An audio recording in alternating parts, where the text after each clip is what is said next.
दोस्तों क्या हो अगर सालों से जमीन में दफन हुआ एक वोल्केनो फट जाए जिसके अंदर का गर्म लावा बाहर आकर शहर में बहने लगे और अपने रास्ते में आने वाली हर चीज को राख बना दे। कुछ ऐसा ही होता है आज की इस फिल्म की कहानी में जिसका नाम है वोल्केनो। कहानी की शुरुआत माइकल नाम के एक साइंटिस्ट को दिखाते हुए होती है जो कि नेशनल सिक्योरिटी के लिए काम करता था। माइकल अपनी बेटी केली के साथ रहा करता था। अब क्योंकि माइकल अपने काम में काफी बिजी रहता है इसलिए वो अपनी बेटी को टाइम नहीं दे पाता था। लेकिन अब माइकल ने अपनी कंपनी से कुछ दिनों की छुट्टी लेकर अपनी बेटी के साथ घूमने का एक प्लान बनाया था। वो अपनी बेटी से प्रॉमिस करता है कि आने वाला पूरा हफ्ता मैं तुम्हारे ही साथ रहूंगा।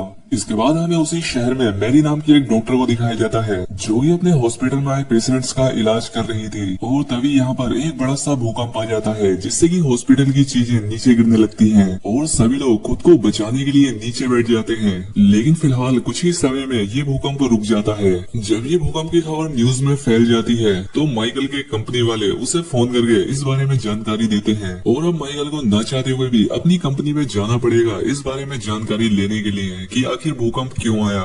यानी कि माइकल ने जो अपनी बेटी के साथ प्रॉमिस किया था वो उसे पूरा नहीं कर पा रहा था जिस वजह से उसकी बेटी केली काफी नाराज हो जाती है और इसलिए माइकल केली को संभालने के लिए एक बेबीसिटर को फोन कर देता है। और इसके बाद माइकल सीधा अपने नेशनल सिक्योरिटी ऑफिस में पहुंच जाता है जहाँ पर माइकल का एक फ्रेंड गेरी उसे बताता है कि ये भूकंप बहुत ही छोटा था और साथ ही इस भूकंप से ज्यादा कुछ नुकसान भी नहीं हुआ है। गेरी और बाकी लोगों की रिपोर्ट्स देखने के बाद गेरी को इस बात का यकीन हो जाता है कि इस भूकंप का स्केल काफी कम था और इसलिए माइकल इस पर ध्यान न देकर अपने दूसरे काम में लग जाता है। अब एक दिन उसी शहर में कुछ वर्कर सबवे स्टेशन बनाने के लिए नीचे काम कर रहे थे। तभी अचानक से सबवे स्टेशन में से एक पीले रंग की गैस बाहर निकलने लगती है और ये गैस काफी ज्यादा जहरीली थी क्योंकि इस गैस की वजह से वो एम्प्लॉय जो कि सबवे स्टेशन के नीचे काम कर रहे थे उन लोगों की जान चली जाती है।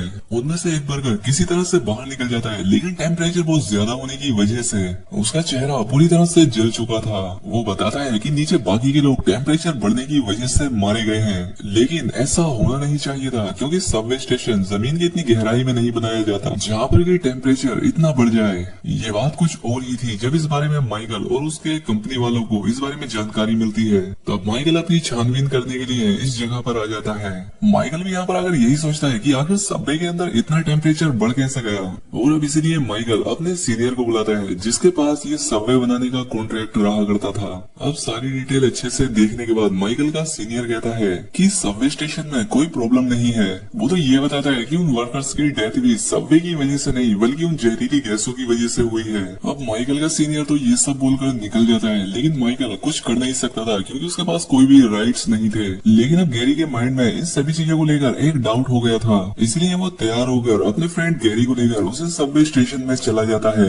माइकल और गैरी जैसे जैसे सबवे स्टेशन के अंदर जा रहे थे वहाँ पे टेम्परेचर अपने आप ही बढ़ता जा रहा था और अब वो एक ऐसी जगह पर आ जाते हैं जहाँ पर कि इन दोनों के सूट पिघलने लगते हैं। माइकल यहाँ पर समझ नहीं पाता कि आखिर ये हो क्यों रहा है और तभी देखते ही देखते सबवे स्टेशन की जमीन फट जाती है। अब माइकल और गैरी किसी भी तरह से अपनी जान बचाकर सबवे स्टेशन से दूर भागने लगते हैं क्योंकि ये येलो कलर की गैस बहुत ज्यादा जहरीली थी। अब माइकल और गैरी किसी तरह से सबवे स्टेशन से बाहर आ जाते हैं लेकिन अब माइकल के दिमाग में जो शक था वो थोड़ा क्लियर होने लगा था। दरअसल माइकल को ये लग रहा था कि जमीन से लावा बाहर निकलने वाला है क्योंकि बड़े बड़े वोल्केनो में भी इरप्शन से पहले इसी तरह की पीली गैस निकलती है और ये सिचुएशन देखकर लग रहा था कि यहाँ पर भी कुछ ऐसा ही होने वाला है यानी जमीन के अंदर जल्द ही एक ज्वालामुखी विस्फोट होने वाला है। और अब इसीलिए माइकल इन सारी चीजों के बारे में पता लगाने के लिए अपनी रिसर्च शुरू कर देता है। माइकल और भी ज्यादा जानकारी इकट्ठा करने के लिए ग्वेन नाम की एक एम्प्लॉय से मिलता है।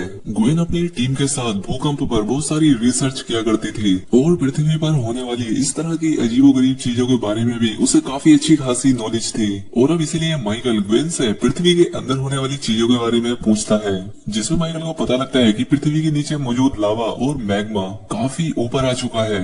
अब सभी रिपोर्ट्स को चेक करने के बाद माइकल और ग्वेन को एक बात तो कंफर्म हो जाती है कि जमीन के अंदर विस्फोट होकर जल्द ही बहुत सारा लावा बाहर आने वाला है क्योंकि अंदर लावा होने की वजह से ही जमीन में से वो जहरीली पीले रंग की गैसें निकल रही थी। और अब ये दोनों मिलकर और भी ज्यादा इन्फॉर्मेशन इकट्ठा करने में लग जाते हैं। इसके बाद ग्वेन अपनी एक असिस्टेंट के साथ उसी सबवे के अंदर चली जाती है कुछ सैंपल इकट्ठा करने के लिए। अब यहाँ पर पहले तो सब कुछ नॉर्मल होता है, लेकिन जैसे ये लोग जमीन में बनी एक दरार के पास पहुँचते हैं जहाँ से वो जहरीली गैस से निकल रही थी, यहाँ पर ग्वेन की असिस्टेंट सैंपल इकट्ठा करना शुरू कर देती है। लेकिन तभी यहाँ पर एक बहुत ही बड़ा भूकंप आता है, जिस वजह से उस दरार में से वो जहरीली गैस और भी ज्यादा मात्रा में बाहर आने लगी थी, जिस वजह से ग्वेन की असिस्टेंट उस दरार में गिर जाती है और मारी जाती है। इस बार का ये भूकंप इतना बड़ा था कि पूरा शहर हिल जाता है और ग्वेन भी किसी तरह से अपनी जान बचाकर वहाँ से निकल जाती है। वहीं दूसरी तरफ माइकल अपनी बेटी केली को लेकर कहीं जा रहा था, लेकिन तभी माइकल ने नोटिस किया कि शहर के सीवर से गरम गरम हवाएं बाहर आ रही हैं और इन गरम हवाओं के साथ पत्थर भी निकल रहे थे। ये सारी चीजें देखकर माइकल खतरे को भांप लेता है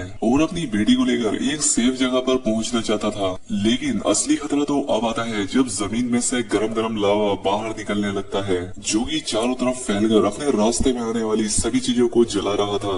और तभी एक बड़ा सा पत्थर आकर केली के पैर पर गिर जाता है, जिससे उसके पैर में चोट लग जाती है और इसलिए माइकल अपनी बेटी को उठाकर एक सेफ जगह पर जाने लगता है। अब माइकल भी यहाँ पर बुरी तरह से फंस चुका था क्योंकि उसके चारों तरफ लावा फैल चुका था, लेकिन फिर भी माइकल अपनी जान को खतरे में डालकर वो अपनी बेटी को एक सेफ जगह पर लेकर पहुंच जाता है। और अब डॉक्टर ग्वेन भी माइकल की हेल्प करने के लिए उसके पास आ जाती है। यहाँ पर फायर फाइटर्स की पूरी टीम पहुंच जाती है, लेकिन इस विशाल लावा के सामने उनका कोई भी बस नहीं चल पा रहा था और यहाँ पर एक फायर फाइटर लोगों की हेल्प करने के चलते खुद ही फंस जाता है। वो चारों तरफ से लावा से गिर चुका था और जल्दी किसी ने कुछ नहीं किया तो उसकी जान जा सकती थी। अब माइकल और ग्वेन उस फायर फाइटर की मदद करने के लिए चले तो जाते हैं, लेकिन पीछे से उन्हें सपोर्ट करने वाला कोई नहीं था और इसीलिए सभी फायर फाइटर अपनी क्रेन को एक लाइन में लंबा खड़ा करके उनकी तरफ बढ़ा देते हैं, जिससे कि ग्वेन और माइकल उस फंसे हुए फायर फाइटर को ऊपर चढ़ाकर वो खुद भी उस क्रेन पर लटक जाते हैं। हालांकि ये तीनों लावा के ऊपर से जा रहे होते हैं और उस लावा की वजह से टेम्परेचर इतना ज्यादा बढ़ गया था कि उनके कपड़े भी पिघलकर जलने लगे थे। लेकिन सही समय के रहते ये तीनों एक सेफ जगह पर पहुंच जाते हैं और अब माइकल भी अपनी बेटी केली को डॉक्टर मेरी के क्लिनिक में भेज देता है और वो खुद डॉक्टर गोएन के साथ बाकी लोगों की हेल्प करने के लिए वहीं पर रुकता है। अब क्योंकि शहर में भूकंप आने की वजह से एक ट्रेन सबवे स्टेशन में फंस जाती है। उस ट्रेन में सभी पैसेंजर फंसे हुए होते हैं, लेकिन रेल में काम करने वाला एक एम्प्लॉय सभी पैसेंजर को वहाँ से बाहर निकाल रहा था।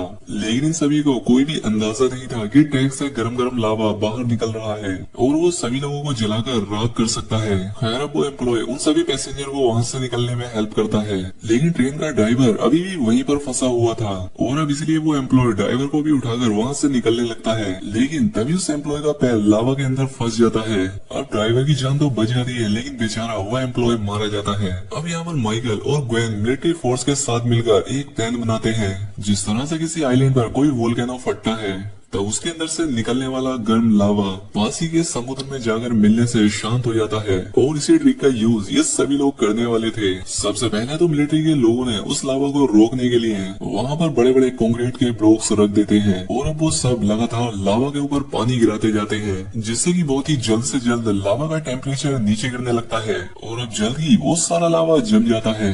यानी कि अब इन लोगों ने इस प्रॉब्लम को तो सोल्व कर दिया था, लेकिन माइकल जानता था कि अभी भी जमीन के अंदर बहुत सारा लावा मौजूद है और इस बात को कंफर्म करने के लिए माइकल और ग्वेन एक टनल के अंदर कैमरा डालते हैं, जिससे कि उन्हें समझ आ सके कि लावा अभी कहां तक पहुंचा है। वो जैसे ही कैमरा डालकर नीचे चेक कर रहे होते हैं कि तभी लावा की एक बहुत ही बड़ी लहर जमीन से बाहर निकलने लगती है, लेकिन इस बार निकलने वाला लावा बहुत ज्यादा था। इसके बाद माइकल और मिलिट्री के सभी लोग सबसे पहले मिलकर यहाँ के बाकी लोगों को बाहर निकालते हैं और बाद में ये लोग अपना दूसरा प्लान स्टार्ट करते हैं, जहाँ पर मिलिट्री वालों ने जमीन पर बहुत सारे बॉम्ब लगाकर एक ऐसा कोऑर्डिनेट सेट करते हैं जो कि पास ही वाले समुद्र में जाकर मिलता था। और इसके बाद जब लावा जमीन के ऊपर आ जाता है तब मिलिट्री वाले जमीन के अंदर लगाए बॉम्ब्स को ब्लास्ट करना शुरू कर देते हैं, जिसकी वजह से जमीन के अंदर एक रास्ता बनना स्टार्ट हो जाता है और अब उस रास्ते से होकर लावा बाहर निकलना स्टार्ट हो जाता है। उस गर्म लावा को एक डायरेक्शन मिलने की वजह से वो उस रास्ते से होकर आगे बढ़ने लगता है और अब वो लावा समुद्र में जाकर मिलने लगा था और पानी में मिलने की वजह से पूरा लावा ठंडा हो जाता है और अब वो गर्म लावा एक सॉलिड पत्थर में बदल जाता है। यानी कि माइकल ने मिलिट्री के साथ मिलकर इस बड़ी प्रॉब्लम को सोल्व कर दिया था। हालांकि इस हादसे में बहुत सारे लोगों को अपनी जान गंवानी पड़ी, लेकिन ऐसा करके उसने पूरे शहर की जान भी बचा ली थी। इसके बाद अब शहर में तेजी से बारिश भी होने लगती है, जो कि इनके लिए एक नई शुरुआत को दिखाती है और इसी के साथ ये बेहतरीन फिल्म यहाँ पर खत्म हो जाती है। कहानी से हमें यही सीखने को मिलता है कि नेचर के रहस्यों के बारे में किसी को कुछ नहीं पता, लेकिन एक अंत के बाद एक नई शुरुआत होती है। तो दोस्तों उम्मीद करता हूँ कि आपको एक्सप्लेनेशन पसंद आई होगी। इसी तरह की और वीडियो देखनी है तो कमेंट करके जरूर बताएं, और चैनल पर पहली बार आए हैं तो चैनल को सब्सक्राइब भी कर लें। मिलते हैं हमारी अगली वीडियो में।